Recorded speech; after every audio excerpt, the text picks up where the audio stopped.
Hello and good evening, everyone. My name is Robbie V and I'll be your narrator for tonight.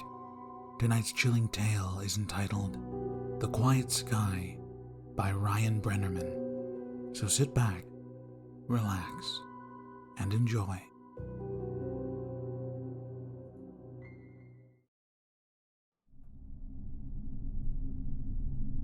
It started when we called out to the stars, into the darkness. We felt so small, tumbling through the vast emptiness while clinging to the skin of the world, and without a single reason why.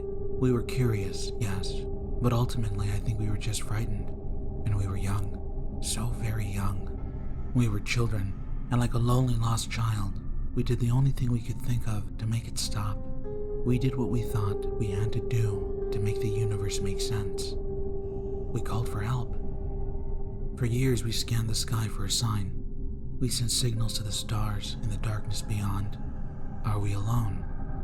But the skies were quiet, always so quiet, leaving us to our own makings.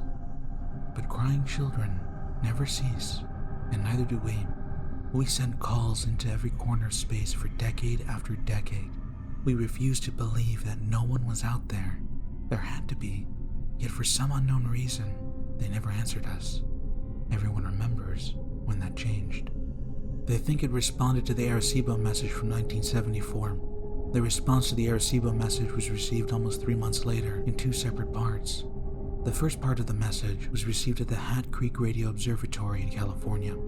The Allen telescope array picked up what sounded like static interference that continued on for over an hour.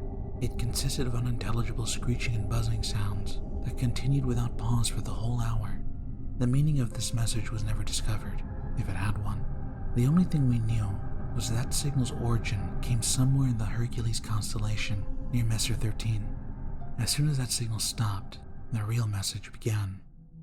We made contact that day, and we were asked a question. Who is there? It came not through the radios, but as a voice inside all of our heads, asked the question to all of us. I heard it, my wife heard it, the young heard it, and the old heard it. Even the deaf heard it. Everyone, everywhere, heard this voice whisper that question in their heads in every language on earth. I remember it almost too clearly. It asked in that familiar, yet indescribable voice that's always there in my mind. It was like one of my own thoughts had gone rogue and had decided to speak to me directly. The world seemed to stop as everyone listened for what came next. Where are you? The heavy question seemed to linger in our minds for hours afterwards, and then for days, and then for weeks. That day, everything changed. There were the doubters from the very beginning, and the holy ones who claimed that God had spoken to all of us, and that the time to repent was now. There were those who had claimed that they heard nothing, and there were those who had claimed that the aliens had given them their own secret messages. And of course, there were those who truly believed that we had been contacted for the first time by an extraterrestrial race like us, when ready to communicate, ready to lead us out of the dark. We were wrong. We never made contact with alien life, at least nothing comprehensible or discernible to human understanding. The stars are vast, and in their vastness, our voice had touched the ears of something truly incomprehensible, something hungry and malevolent. The voice. We realized our mistake when the ground started to groan. Beneath our feet, everywhere the ground seemed to moan. The muffled sounds shook through the dust and dirt below us. No one knew what was causing it, at least not until the calls started coming in. The graveyards were screaming. All at once, the dead had started screaming. Every deceased man, woman, and child was turning in their graves. All the animals did so too. Every dog, every cat, everything that had ever walked this earth. The cries of ancient whales shook the seas, and the shrill screeching of birds echoed in the forests. The caskets shook, and the morgues howled. The voices stopped together in an instant, leaving the world in an amplified silence. In their absence, a new sound filled the air. The voice had returned. I hear you. came as a whisper from behind, an ominous yet oddly playful presence that felt so close, but was truly still so far away. It let us breathe in the silence for a minute before it made us a promise. It was a promise we all knew to be true. I am coming. The voice was gone, and the air was again filled with screams. This time, they were from the living. After the voices were gone, we were left to our own devices. Millions panicked, and rightfully so, as chaos took hold of the streets. Many would die in the violence and the gunfire of that night. They would be known as the raptured before long, and the rest of us were the condemned. We could only wait.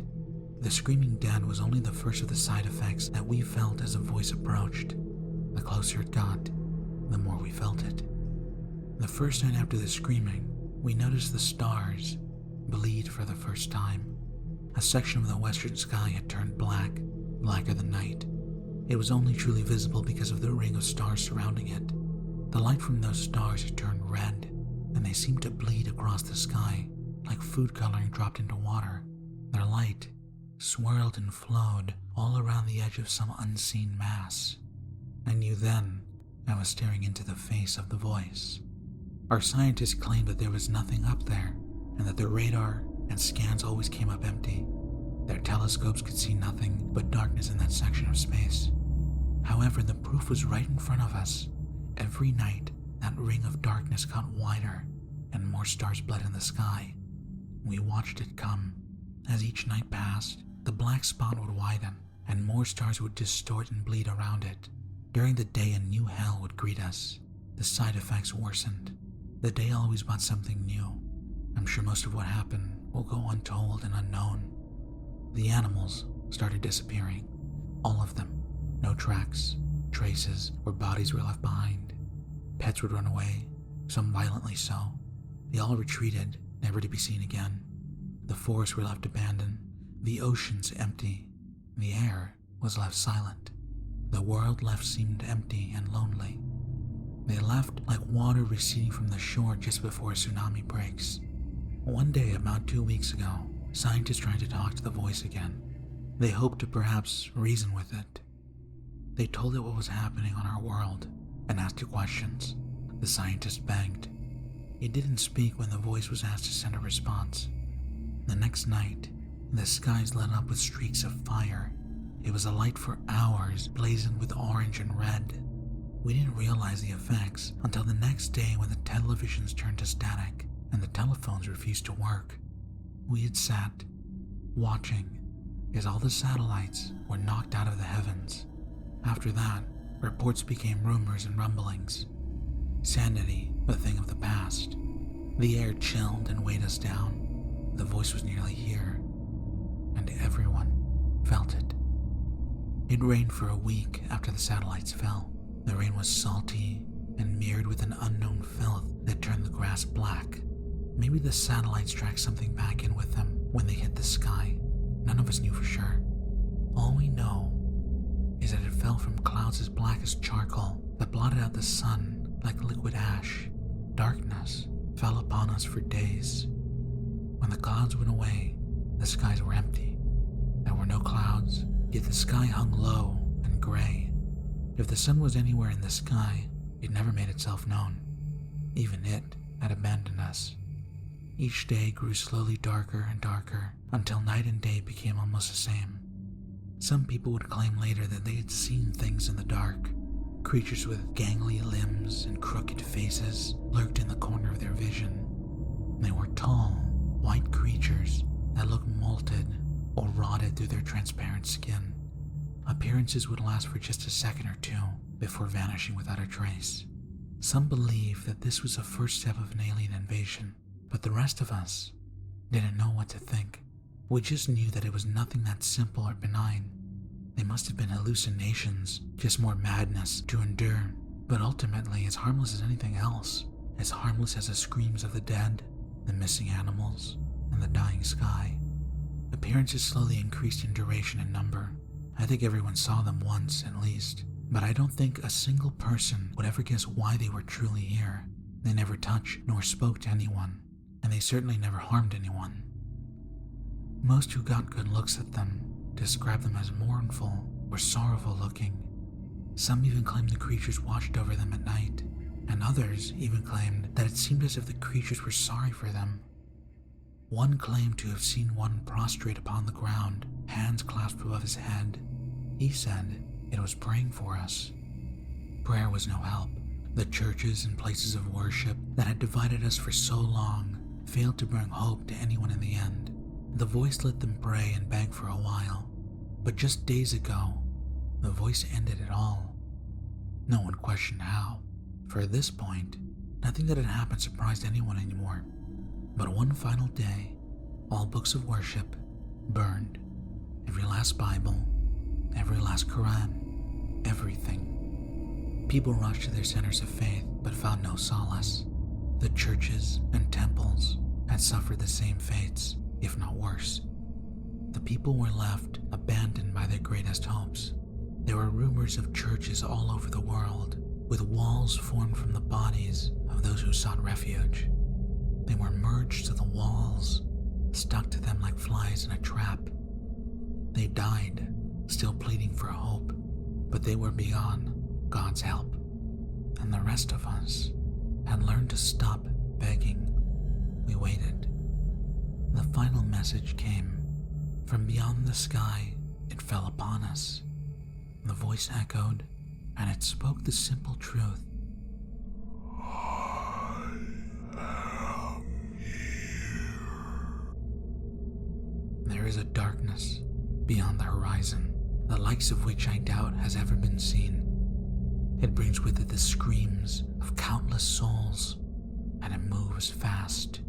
The stars are dying now, and I know they'll never be seen again.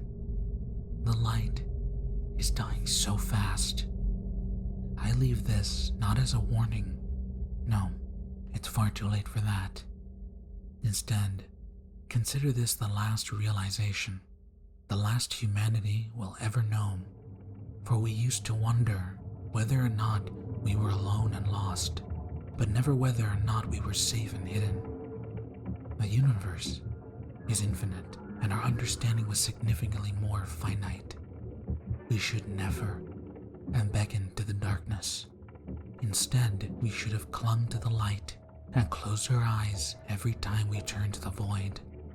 As the final minutes approach, I hold one final truth to be certain. I now know why the skies were always so quiet.